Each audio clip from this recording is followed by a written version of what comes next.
On va partir dans quelque chose d'un peu plus Léger. léger, exactement.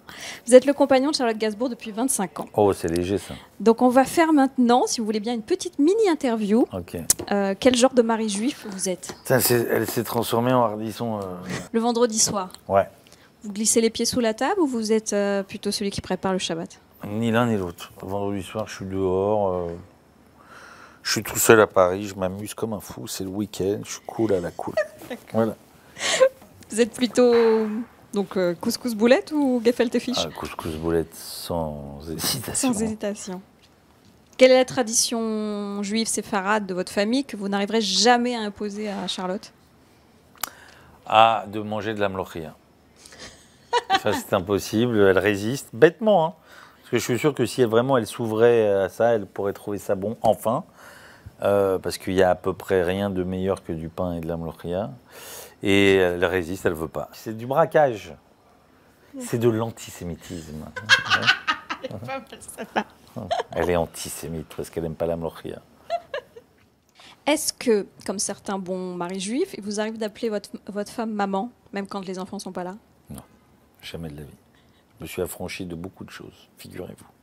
J'ai pas l'air, surtout avec ce film, mais quand même. J'ai fait un long chemin. D'accord. Est-ce que c'est vous qui portez le pantalon et votre femme qui le nettoie? En fait, vous savez quoi? Je comprends bien vos questions. Je ne suis pas du tout un mari séfarade.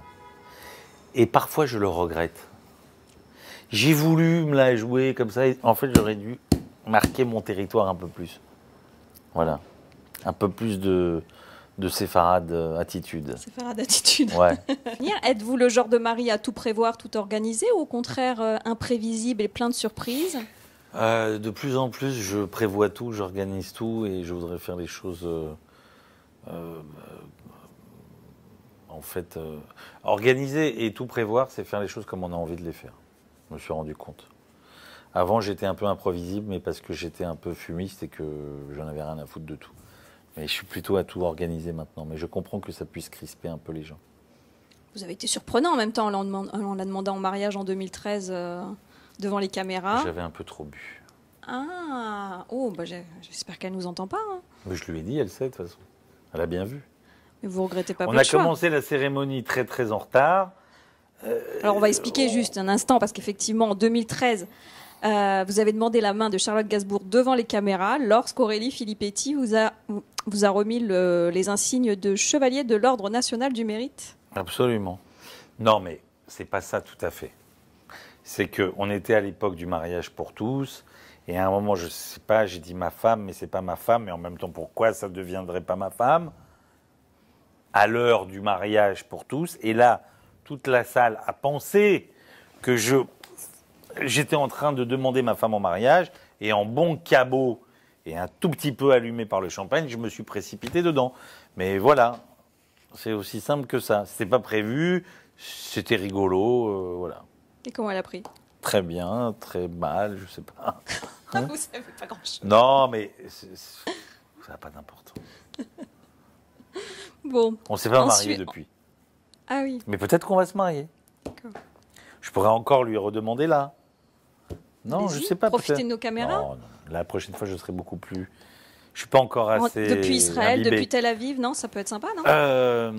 Non, comment êtes-vous, vous, avec vos enfants? Est-ce que vous êtes du genre la mère juive qui appelle 12 fois par jour pour savoir s'ils ont bien mangé, ou est-ce que vous laissez ce rôle à Charlotte? Je crois que malheureusement pour eux, ni l'un ni l'autre n'est mère juive. D'accord. Voilà. Et je dis bien malheureusement pour eux. Parce que je pense que c'est bien d'avoir une mère juive qui s'inquiète pour son enfant. Ça ne veut pas dire que je ne m'inquiète pas pour mes enfants et que Charlotte ne s'inquiète pas non plus. Évidemment qu'on s'inquiète, mais malheureusement, voilà. Et je ne suis pas toute la journée avec eux, je le regrette. Parce que s'il y a bien un endroit où j'ai envie d'être, c'est à côté de mes enfants. Bah oui, j'imagine. Et pour en venir à Charlotte, quel genre d'épouse C'est la meilleure épouse, c'est la plus grande, la plus belle, la plus forte. Charlotte, je t'aime. Super. Ok. Rien à voir avec le rôle de Mathilde dans votre film. Non, rien à voir. Ok. Enfin, elle peut être un peu hargneuse comme ça, mais pas sur le même sujet. Yvan, pour conclure cet entretien, vous n'avez pas une bonne petite blague juive à nous raconter? J'en ai plein des blagues juives. Sarah va mourir, il y a son mari qui rentre dans la chambre, qui voit qu'elle n'a pas touché à son plateau, il lui a amené à manger, etc. Il va pour prendre le plateau et ressortir, elle lui fait « Moshe, reste là, reste avec moi ». Elle dit « Ok, Sarah. Moshe, j'ai un grand service à te demander, je voudrais que tu me fasses l'amour une dernière fois ». Moshe qui lui dit « Sarah, t'es mourante, tu peux pas bouger, t'es dans le lit, comme ça ». Elle dit « Moshe, j'ai une chose à te demander avant de mourir, je voudrais faire l'amour avec toi une dernière fois ». Bon, alors il y a Moshe qui fait l'amour à Sarah. Et puis après l'amour, Sarah lui fait « Moshe, je me sens bien ». Et puis elle se redresse dans le lit. Elle dit « Moshe, regarde, je peux me redresser dans le lit ». Et puis elle s'assied sur le lit et dit « Moshe, je pense que je peux me lever, je peux marcher. Regarde, je marche ». Elle va devant le miroir, elle prend une brosse, elle se coiffe, elle se dit « Regarde Moshe, j'ai des couleurs ». Et il y a Moshe qui pleure, qui la regarde, qui pleure. Elle lui dit « Mais non Moshe, c'est au contraire, pourquoi tu pleures ?» Il lui dit ah, « Si j'avais su pour ma mère ». Ok, voilà une blague juive. Affreuse, enfin bon. Merci beaucoup, Yvan.